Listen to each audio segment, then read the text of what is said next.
And the beast stomped the remnant of the cosmic consciousness under its feet. Behold your king. To him and him alone belong power and dominion. Chresto or Christo? What is Chresto really? Welcome to part 2 in the spirituality series entitled Unfolding the Missing Piece in the Spiritual Puzzle. Today we take a walk down Chresto Avenue.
Christ, Chresto, and Christians are said to be borrowed words from the temple vocabulary of the pagans. Within paganism, at the time of Jesus' ministry, Chresto was one who expounds or explains, an oracle, a prophet, or a soothsayer. An oracle is a medium or someone who hears directly from spirits. An oracle is in contact not just with the physical, but the metaphysical as well. A soothsayer is a fortune teller or someone who predicts the future or future events. But according to the Greeks, and as noted in the Strong's Concordance number 5543, Chresto had other meaning. Chresto meant fit for use, useful, virtuous, good, manageable as in controlled, mild, pleasant as opposed to harsh, hard, or bitter, pleasant, kind, benevolent. The word Chresto could be used to describe an individual as well as an object or thing. In light of our definition of Chresto, let us look at the life and work of Jesus to see if Jesus actually fits into the definition of Chresto. Before we begin, I would like to declare a word of caution. I am of the understanding that some texts we may be making reference to as pertaining to the life of Jesus may have existed before Jesus' time. I do bear this in mind, but I will still make reference to them as if they were undoubtedly events that took place during Jesus' lifetime, because that's a constant debate going on as to whether they actually existed before or they actually belong to Jesus. We cannot overemphasize that the main purpose for or of religion is an external control of the mind. And religion is able to realize its objective through an establishment of sacred places, sacred rites, sacred days, sacred rituals, sacred laws, hierarchies, and titles. Jesus denounced religion. According to Jesus, religious leaders were not entering the kingdom of heaven he came to introduce, and they hinder their followers from doing so. One story I would like to bring to your attention is the much talked about woman at the well story. There are at least 3 aspects to this story that is of utmost importance. And for those who are not acquainted with the story, I will be reading it from the NIV. And it is St. John 4, I read 7 and then 9 onward. And it goes as follows. Jesus sat at the well. A Samaritan woman came to draw water. Jesus said to her, "Will you give me a drink?" She said to him, "You are a Jew, and I am a Samaritan woman. How can you ask me for a drink?"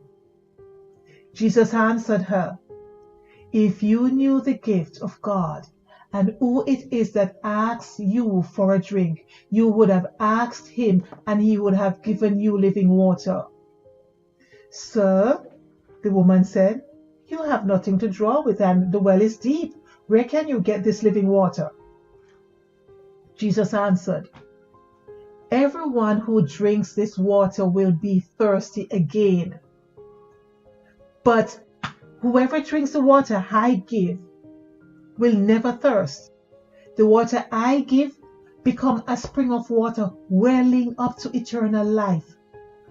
The woman said, "Sir, give me this water so that I won't get thirsty and have to keep coming here to draw water." He told her, "Go call your husband and come back." "I have no husband," she replied. Jesus said to her, "You are right when you say you have no husband. The fact is, you have had 5 husbands, and the man you now have is not your husband."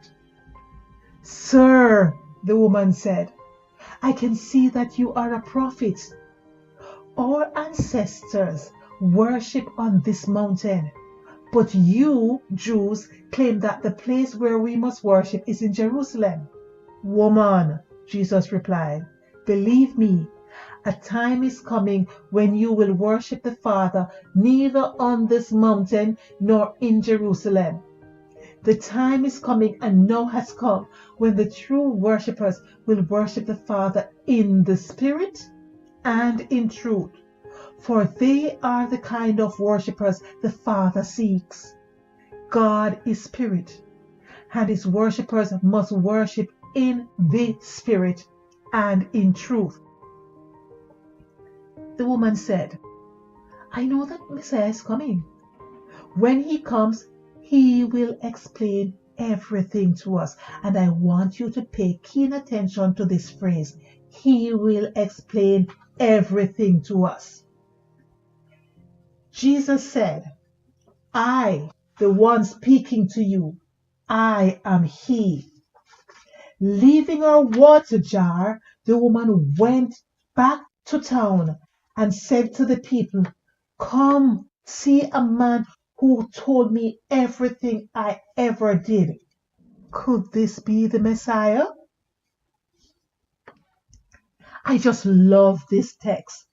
From my childhood days to my departure from religion, there are 2 stories, 2 biblical stories that whenever I read them or heard them, transform me into a state of ecstasy. It is like I am being caught in an inexplainable spiritual transcendence. This story of the woman at the well is one, and the other is Paul's sermon on Mars Hill. But let's get back to the story. What we're trying to do is to decipher whether the acts of Jesus and Jesus' lifestyle was befitting our definition of Chresto. And just to remind ourselves of the meaning of Christos, I'm going to summarize the definition thus. A Chresto was a medium, a prophet, or an oracle who had the ability to explain or expound that which pertains to the gods. And the Chrestos had a certain deportment or mannerism or behavior. They were virtuous, they were manageable or self-governing, they were pleasant, they were benevolent, and they tend to be mild rather than a person displaying harshness. So here we are back at this very important well. Jesus told the Samaritan woman that he could give her the living water. He went on to explain that if the person drink or digest this water, they would never thirst again. There would be no need to keep going in search for more water because there would be no more a sense of lack, thirst, not knowing something, need to know something more, things not adding up, not understanding. The water Jesus was offering could be a spring of water welling up to eternal life. And when Jesus speaks of the water having the ability to take you into eternal life, it means this woman would no longer have to experience death.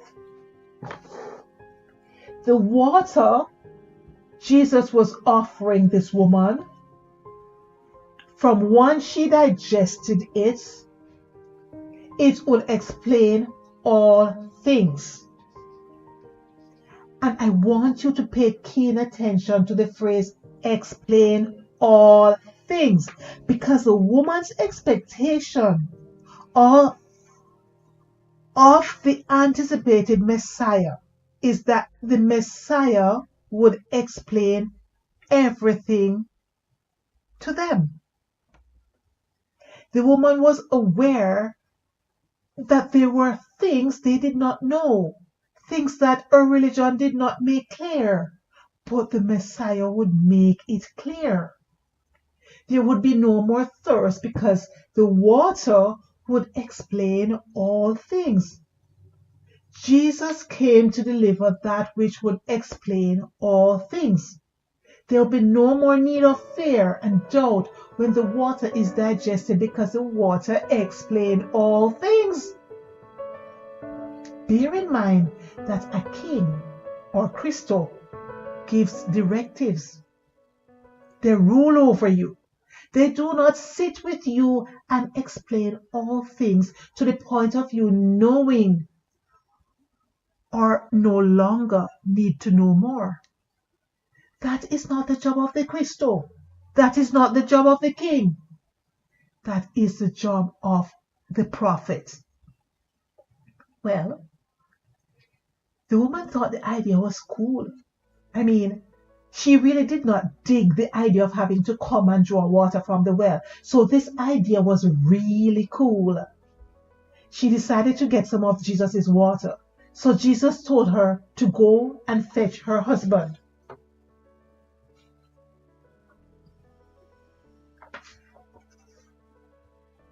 At this point, there's an interesting twist in event.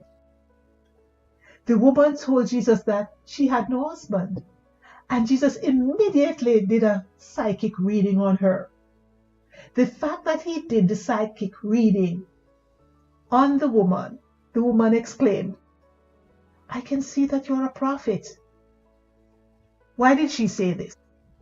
She said it because the act of foretelling, divination, and fortune telling was the work of a prophet in those days.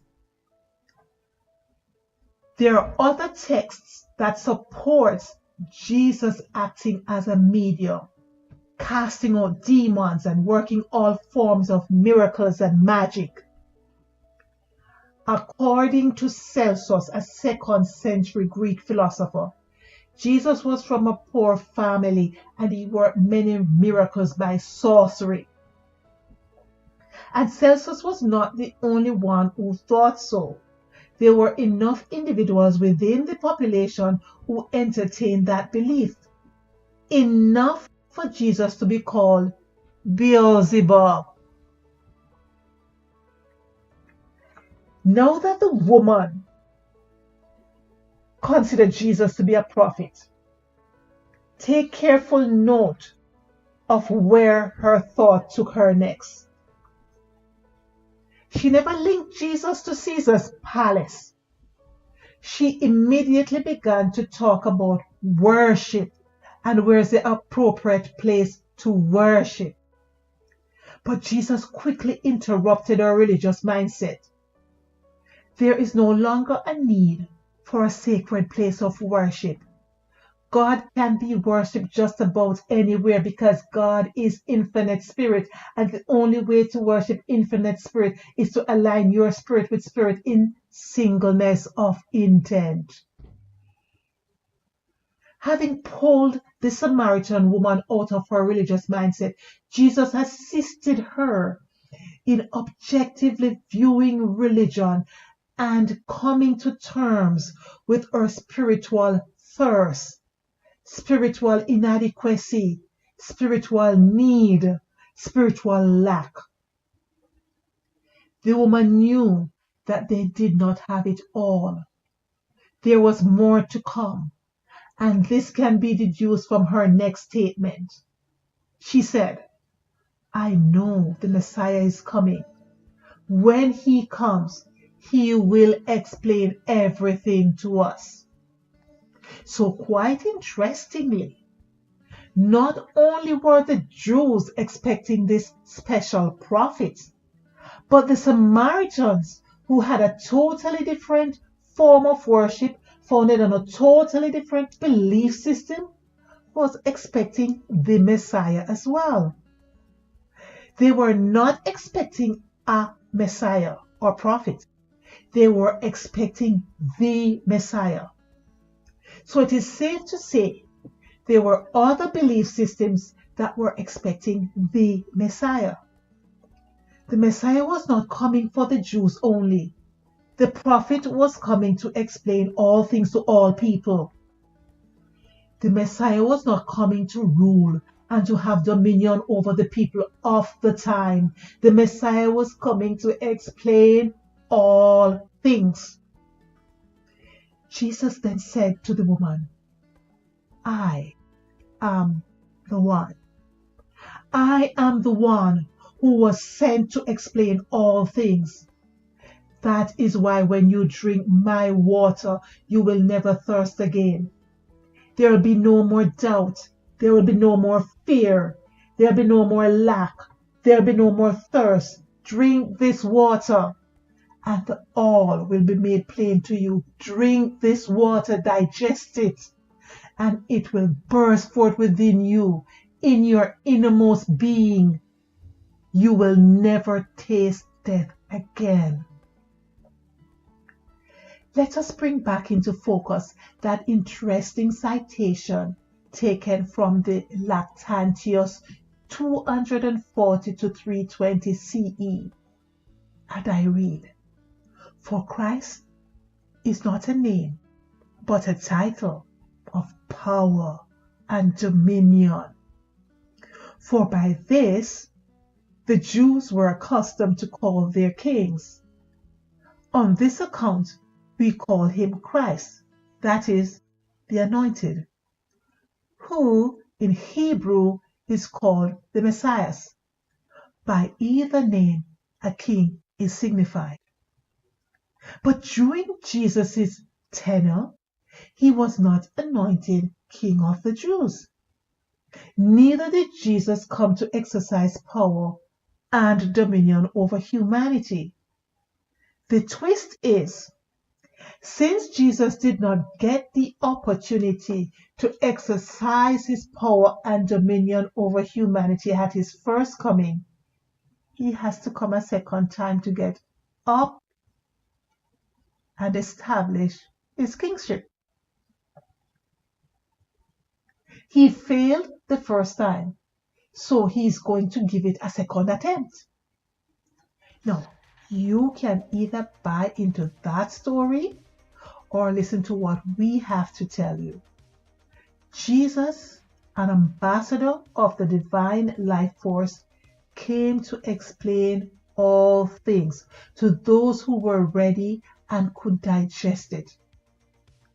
Jesus saw his work through to the end. A return was promised, but it certainly is not a return of Jesus. So, what is returning? Catch up with you in part 3 of unfolding the missing piece in the spiritual puzzle. As always, aspire to become full.